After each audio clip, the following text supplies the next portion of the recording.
안녕하십니까, 김민철입니다. 경찰! 네, 반갑습니다.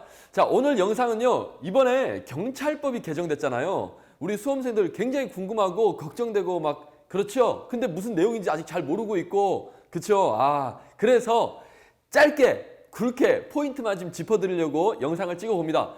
자세한 내용은 정규 강의에서 보고요. 일단 무엇이 어떻게 바뀌었는지 바로 짚어드릴게요.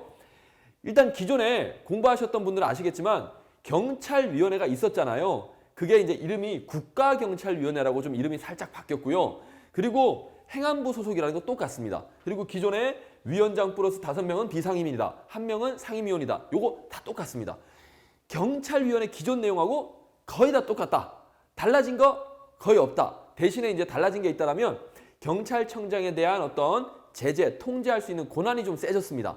그래서 경찰청장이 전국적 단위의 어떤 수사 지휘를 하려면 여기 국가경찰위원회에 다 거쳐서 협의하고 그리고 보고도 해야 되고 이런 과정들이 생겼습니다. 그리고 또 하나, 경찰청장의 권한을 축소시키기 위해서 국가수사본부를 둡니다. 왜냐? 수사권이 경찰에 가면서 경찰청장의 힘이 너무 세질까 봐 견제하기 위해서 국가수사본부를 두고요.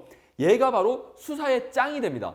그래서 경찰청장은 수사에 관련돼서 기본적으로 직접 지휘를 할 수가 없습니다. 구체적인 사건에 대해서 이렇게 이제 제한을 뒀고요. 물론 예외가 있습니다. 가능한 경우도. 하여튼 원칙은 안 된다. 그래서 국가수사본부의 장이 수사에 관한 전권을 행사합니다. 비록 계급은 하나 낮지만 둘이는 똑같습니다. 경찰청장 2년 중임할 수 없다. 국가수사본부장 2년 중임할 수 없다.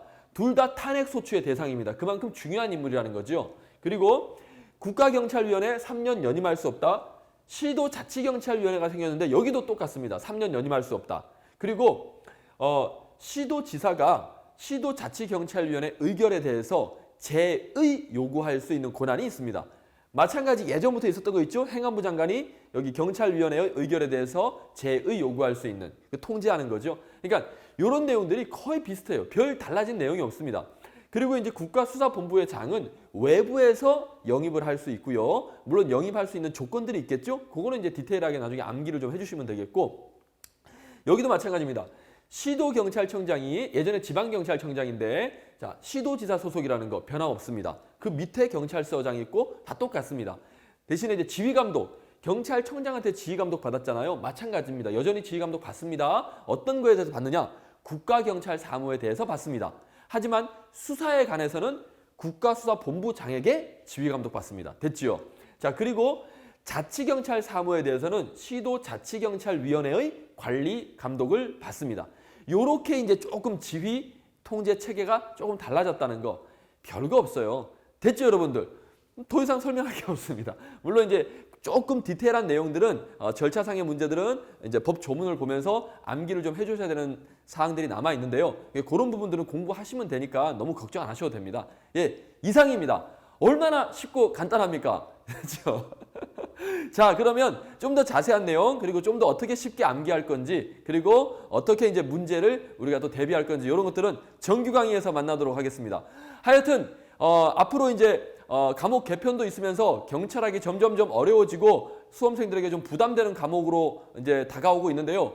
전혀 걱정하실 필요 없습니다. 김민철이 있으니까요. 제가 다 정리해드리고 여러분 머릿속에 넣어드릴 테니까 여러분들은 부담 없이 요것만 하고 받아 먹으시면 됩니다. 됐죠?